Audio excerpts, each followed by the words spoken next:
Hey guys, what's going on? Welcome back to the channel. So glad to see everybody again and be back bringing you another video.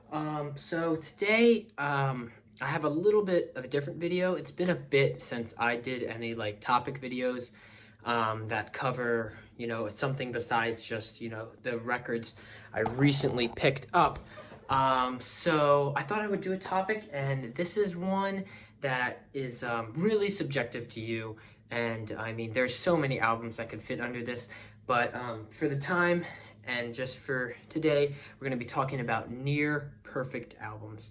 Now, I'm saying near because I think calling an album absolutely perfect is kind of stupid, because that means that nobody could ever do better than that. If it's perfect, it's perfect, and that's a 10 out of 10. So I'm going to say that these are near, and I tried to pick some stuff that isn't just like the standard albums I see in the vinyl community for this, so I could kind of show off a little more of my deeper music interests. But I don't have too much time to record this, so I'm just going to kind of get through it and have a little video to post again later in the week. So without further ado, first one I'm gonna say that is near perfect, and I'm not counting greatest hits, but I will count live albums because it's a different performance of the song than the studio album. And my first one is Kiss Alive. This is a pretty beat up copy of Kiss Alive. Plays okay, but as you can see, it's been well loved, by myself included. I've played this album dozens and dozens of times. It is just a good album to just put on and get the party going. To me, this is pretty much as classic as Kiss era classics can be. It doesn't cover much of the later stuff. That's obviously what Kiss Alive 2 was for. But I just think it's cool, and I just think this picture of the audience and stuff on the back is just absolutely unbelievable. And not to mention that it is just such an absolutely iconic album cover.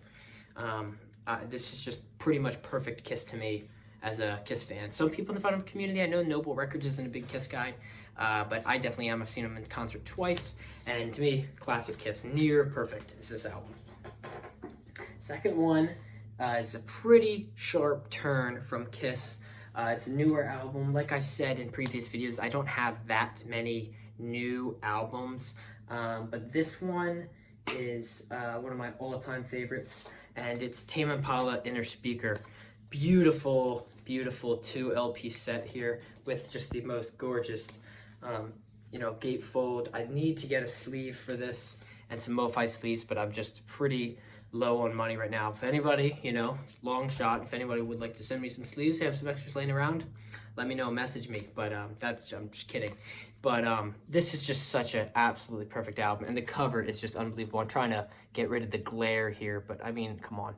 I might say Currents is maybe my favorite Tame, with there being just like 4 main albums and then live versions. It's pretty hard to pick from those because I love them all, but something just about this to me is just, it's absolutely perfect. And it's a great summertime album as the weather gets a little warmer. Anyway, I must keep moving on. Another one, a lot of these are gonna be live because I am really, really big into live music. I think there's just something about the music being with the atmosphere of that given moment and it put on vinyl. It's just something about it. But yeah, another one, Supertramp Paris. 1980, I believe this came out. Yep. This is an absolutely killer live comp of everything in Supertramp's discography.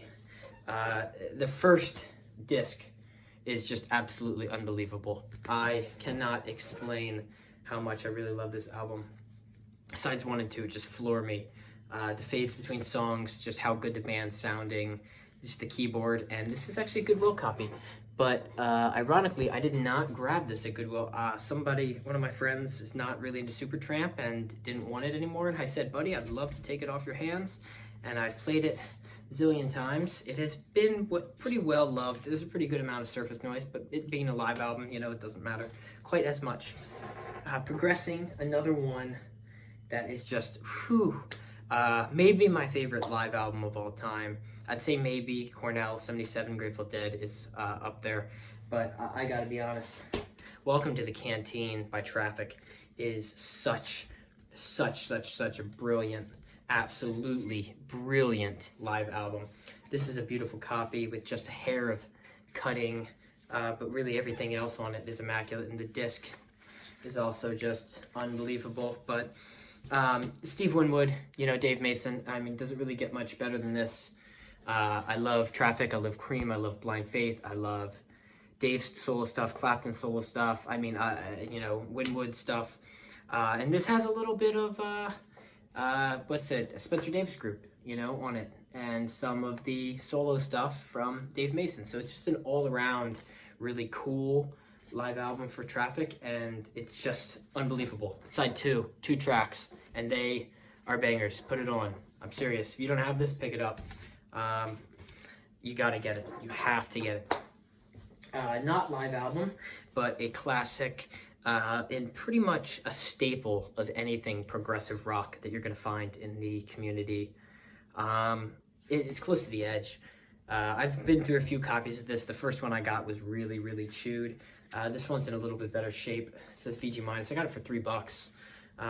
Absolutely wonderful gatefold. You can always count on Yes for having some immaculate artwork, but I love the simplicity of the cover and the feeling if you have a copy that has a little bit of texture on it.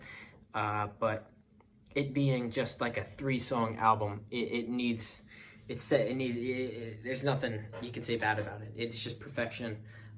Fragile, also great choice, but there's something about Close to the Edge that I like just a little bit more. I mean, really just a staple of anything, even classic and progressive rock. Speaking of staples of classic rock, I had to put this on the list. This has to be said. It's been said, you know, it's been beaten to death, but I mean, come on, Dark Side of the Moon. It's really like the most perfect as perfect albums can get. This is actually funny. I bought this sealed quite a few years ago, and I've used it and I've taken it places, and it's the first time. I just got a really weird text on my phone from some random Gmail. That's spam. That's wonderful. Anyway, I've beaten up a copy of this, a reprint. It's on 180 gram. It's definitely seen some action. It still plays nice, but this was one of my first record purchases, and you know, I didn't really know my equipment. I didn't know record care. I mean, I wish that I would have taken a little bit better care of it, but it's always going to hold a place in my heart. And the day I found out about this album is the day I found out about a lot of good classic rock and just psych rock. And talking of psych rock, this is my last one. Like I said, this is going to be a rather short video. If we're talking about albums that are psych and really essential psych, I think this is the one to pick. Incense and Peppermint is absolutely unbelievable. Iconic cover. The song Incense and Peppermint, I mean, it's just as classic as psychedelic rock could be. It is just like I don't know, maybe there's another one that I'm missing that everybody knows is, oh, it's psychedelic rock. Maybe some like Beatles or something, but as far as maybe like garage and stuff would go, I think this is just such a classic and unique album that really sums up that time period. Maybe Surrealistic Pillow would be in that place, but I mean, this is just phenomenal. And I just picked it up. I totally forgot to put it in my recent editions video, but this is like one of the records I've been looking for the longest, and I absolutely just pulled the trigger when I was on Discogs. Anyway, is there anything I forgot on this list? Is there anything that you guys really wanted to see? I kind of just threw it together last minute, but I just wanted to make a little video so I had something to post later in the week. I gotta go. I gotta get back to the schoolwork. I will see you all next time.